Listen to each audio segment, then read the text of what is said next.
웨스트 버지니아를 보는데 찰스턴이라는 게 주도예요. 캐피탈 시티인데 인구가 5만도 안 됩니다. 의료 같은 경우도 붕괴돼가지고 병원이 없는 곳이 엄청 많고요. 그래서 어떻게 하느냐, 사람들이 진통제를 엄청 많이 먹어야 돼요. 그 다음 단계가 마약입니다. 여러분들 미국의 좀비 약이라고 있어요. 펜타닐. 바로 지금 펜타닐이 웨스트 버지니아를 강타해서 엄청나게 많이 먹고 사망을 엄청나게 많이 한다고 그래요. 웨스트 버지니아는 가난하고요, 할 일이 없고 학력이 낮고 펜타닐 중독자들이 많은 곳입니다. 자, 안녕하십니까. 국제시사문예지 파도의 편집장으로 있는 김동규입니다. 오늘은 미국에서도 웨스트 버지니아 그리고 애팔라치아 산맥으로 가볼까 합니다. 뉴욕이라든지 아니면은 그 시카고 이렇게 큰 도시들 우리 위주로 하는데, 사실 미국에는 가난한 농촌 도시들이 많습니다. 시골이 많습니다. 대표적인 곳이 바로 애팔라치아 산맥이고요. 애팔라치아 산맥에서도 가장 가난하다고 소문난 곳이 웨스트 버지니아입니다. 제가 가장 좋아하는 노래 중에 하나가 그 존 덴버의 Take Me Home Country Roads라고 있어요. 노래는 저 추억이 있는 게, 워싱턴에 예전에 이제 선배랑 놀러 갔다가 그 조지타운이라는 그 동네가 있어요. 그 동네가 부자 동네예요. 사실은 워싱턴 DC에서. 거기서 우리가 이제 카페에 앉았더니만 학생들인 것 같아요. 보니까 같이 어울려서 Take Me Home Country Roads를 같이 불렀던 기억이 납니다. 그래서 제 머릿속에는 낭만적인 곳이라는 느낌을 많이 가지고 있었는데, 그건 옛날 이야기라고 그러는데, 아주 전망도 좋고 물도 좋고 다 좋은 곳인데 지금은 그렇지 않습니다. 지금은 미국에서 가장 가난한 지역 중 하나입니다. 웨스트 버지니아는 어디 있는가 하면은 미국의 워싱턴 DC가 있지 않습니까? 워싱턴 DC라는 곳은 쉽게 말하면 강북은 메릴랜드고 강남은 버지니아인데, 이 버지니아 주가 부자 동네예요. 버지니아 주하고는 웨스트 버지니아하고는 어떤 관계가 있느냐? 원래 같은 주였습니다. 같은 주였는데 남북전쟁이 있었잖아요. 영어로는 시빌 워라고 하죠. 그 내전이 있었는데, 그때 이 웨스트 버지니아 쪽이 북군에 붙습니다. 북군에 붙고 버지니아는 남군에 붙습니다. 그 두 개가 깨져버렸죠. 그래서 독립하게 되는 그런 주입니다. 버지니아가 바로 이제 워싱턴 DC에 있는 그 바닷가에 있는 거고요. 거기서 동쪽에서 서쪽으로 이렇게 가다 보면 산이 있어요. 바로 이제 아팔라치아라고 하는 산맥이 쭉 나타나는데, 그 한가운데 가면은 이제 여러 가지 카운티가 있는데 버지니아하고 웨스트 버지니아 두 개 딱 나눠집니다.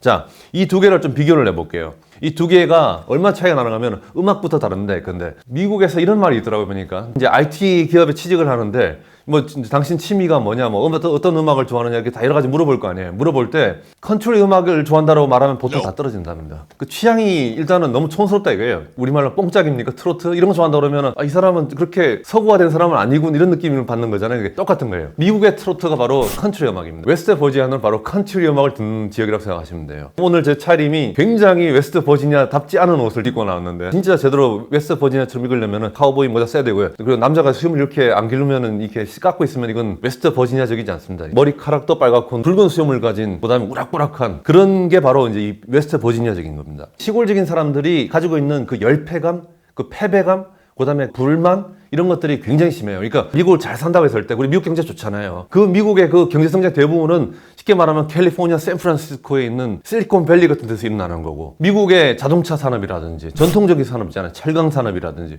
이런 것들은 지금 계속 쇠퇴 중이거든요. 그래서 작년에 데이트 쳤던 컨트리 음악이 하나 있어요. 올리버 앤서니라고, 리치맨 노스 오브 리치몬드라고 있어요. 아마 이것도 리치 해가지고 라임을 맞춘 것 같은데, 리치몬드는 버지니아예요. 버지니아 입장에서도 북부의 뉴욕을 중심으로 하는 이쪽 사람들에 대해서 뭔가 원망하는 듯한 그런 이야기를 하는 거죠. 이 사람들이 우리를 갖다 착취한다라든지 뭐 이런 걸 하는 거예요. 근데 물론 이제 이쪽 우파 쪽에서는 뺀질뺀질한 뉴욕의 미국 민주당 좋아하는 위선적인 화이트 칼라들 욕하는 거다, 이렇게 말하는 거고, 그다음에 이제 민주당 쪽 사람들은 아니다, 이거는 그 워싱턴 DC를 말하는 거다, 그러니까 공화당을 포함한 이 돈 많은 나쁜 정치가들 욕한 거다, 이렇게 해가지고 서로 논쟁을 하고도 했죠.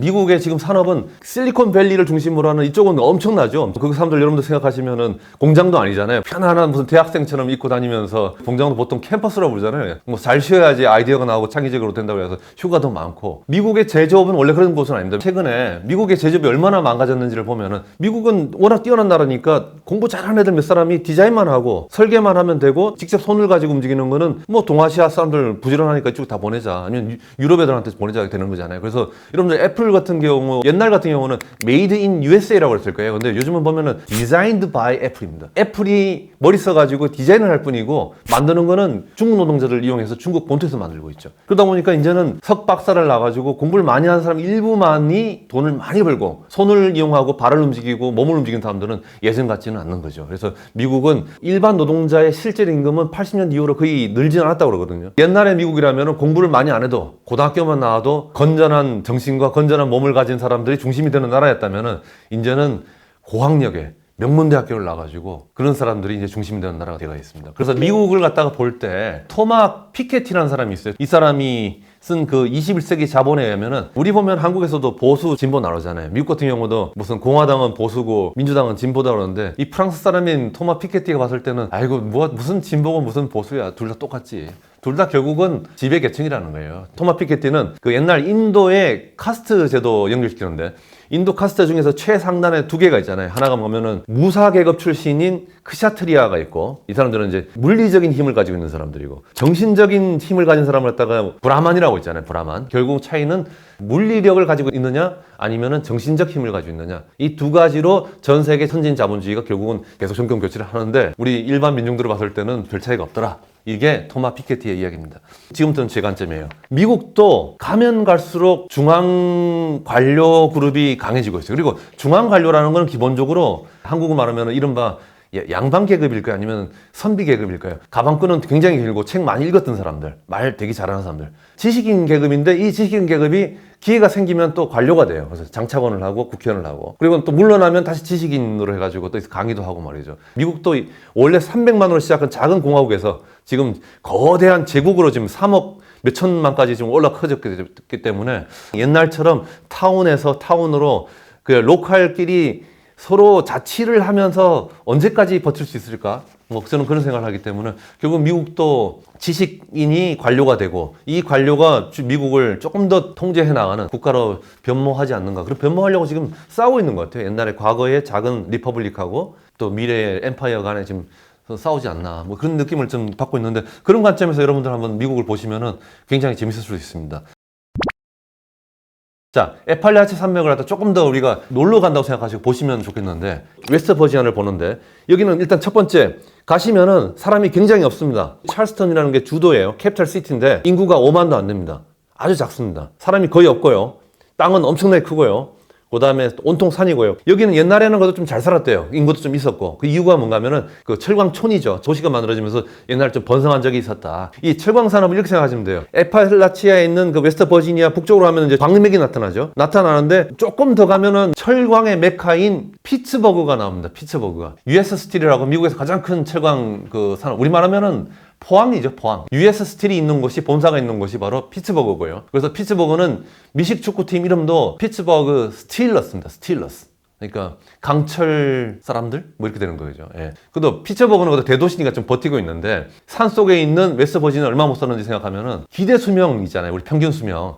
평균 수명이 미국이 생각보다 낮습니다. 제가 조사를 좀 해봤는데 세계은행 통계 21년도 통계입니다. 201개국을 갖다가 조사를 해봤더니만 한국은 세계에서 오래 사는 5위입니다. 우리가. 한국은 83.53이니까 83세 조금 넘습니다. 우리는 그래도 꽤 장수국가예요. 미국은 전 세계에서 59위입니다. 평균 수명이 76세밖에 안 돼요. 그런데 이 낮은 미국에서도 가장 낮은 곳이 웨스트 버지니아입니다. 웨스트 버지니아는 74.5세. 미국에 꽤 오래 사는 주에 비하면 10년 정도 일찍 사망한다고 나와요. 그리고 의료 같은 경우도 붕괴돼가지고 병원이 없는 곳이 엄청 많고요. 그래서 어떻게 하느냐, 사람들이 진통제를 엄청 많이 먹어야 돼요. 옛날에도 그랬대요. 왜냐하면 옛날에는 광산에서 일하는 노동자들이 많잖아요. 광산에 일하다 보면은 폐 같은데 돌가루 같은 게 들어오니까 많이 아파요. 병원을 가야 되는데 병 없으니까 이 사람들 그때부터 계속 아침에 일어나든지 저녁에 잠잘 때라든지 꼭 진통제, 강한 진통제를 먹는 전통이 있어요. 문제는 뭐냐, 진통제를 먹다 그 다음에 어디로 가느냐, 그 다음 단계가 마약입니다. 저도 미국에 예전에 2년 동안 생활할 때 진통제를 몇 번 먹어본 적이 있어요. 한 번은 제가 코 알레르기가 있어가지고 약을 갖다 먹은 적이 있어요. 사가지고 딱 먹었는데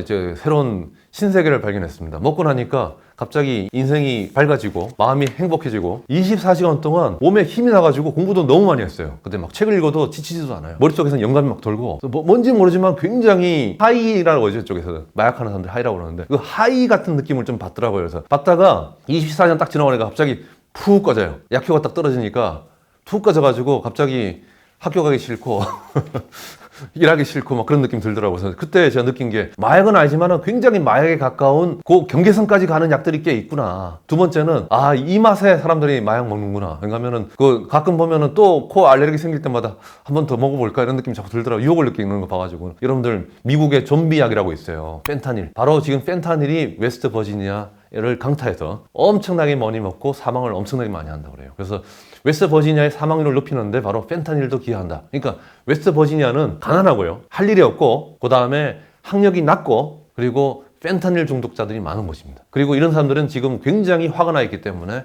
그래서 지금은 트럼프를 지지하는 합니다.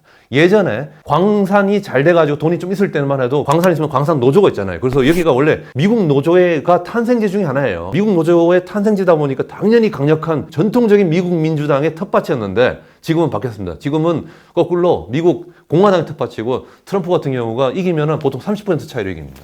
그렇게 큰 차이로 이기는 곳이 바로 웨스트 버지니아입니다. 근데 미국 같은 경우 그러면은 미국의 중앙정부가 돈을 좀 모아가지고 근데 낙후한 지역에다가 돈을 갖다 투자해서 거기다 뭘 학교를 지어준다든지 병원을 지어준다든지 뭘 여러 가지를 해줄 수 있잖아요. 근데 미국은 그게 잘 안 됩니다. 왜 안 되느냐면은 한국은 세금의 대부분을 중앙정부가 걷어요. 중앙정부가 걷어가지고 분배를 합니다. 그러다 보니까 예컨대 저기가 좀 낙후했다고 생각하면 거기다가 그러면은 뭐 시설을 좀 지어줘. 해가지고 그쪽으로 어떻게 해서라도 가라앉지 않도록 이 지탱을 시켜주거든요. 근데 미국은 그게 안 되는 게 미국은 세금의 중앙정부는 일부만 가져가는 거고 대부분이 그 동네에서 걷어서 그 동네에서 써오른 거예요. 쉽게 말하면 우리는 강남이 이제 부자일 거 아니에요. 그러면 강남에서 엄청나게 많은 세금을 걷고 나면은 강남에서 다 쓰는 거예요. 그래서 강남에는 인프라 같은 게 엄청나게 좋아지는 거고 굉장히 가난한 동네가 있으면은 거두는 돈이 얼마 안 되다 보니까 뭐 해줄 게 별로 없는 거예요. 이게 악순환이 일어나는 거예요. 중앙정부가 강력하다는 게 낙후된 지역을 발전시키는 데는 도움이 돼요. 왜냐하면 부자 동네에서 돈을 갖다 걷어가지고 가난한 동네에 줄 수 있으니까. 근데 문제는 뭔가 하면은 그렇게 되면은 중앙정부의 대통령 선거 같은 게 너무너무 치열해가지고 국가가 분열될 가능성이 있다. 다 시스템이라는 게 장단점이 있으니까. 미국 가보면 아시겠지만은 중앙정부의 관료 공무원들의 능력이 많이 떨어지거든요. 그래서 미국 같은 경우는 조금 더 중앙정부의 역할이 좀 커지면 좋겠다는 생각을 하게 되고, 그 다음에 한국에 오게 되면 중앙정부가 좀 손 좀 떼면 좋겠다. 지방정부한테 좀 권한을 많이 주면 좋겠다. 이런 생각을 하면서 양국을 저는 계속 보고 있죠. 미국과 한국. 서로 배울 게 저는 있다고 생각합니다. 자, 오늘은 바로 원래 압도적인 민주당 지역이었다가 지금 압도적인 공화당 지역으로 변화했던 에팔라치아 산맥 지역, 그리고 그 중에서 특히 가나라기로 짝이 없는 웨스트 버지니아 그 지역이 지금은 이렇게 됐다는 걸 여러분들을 갖다가 보고 드립니다. 여러분들 미국을 이해하는데 조금이라도 도움됐을 거라고 믿고요. 다음에도 또 좋은 정보들 들고 또 여러분들께 인사드리겠습니다. 네, 고맙습니다.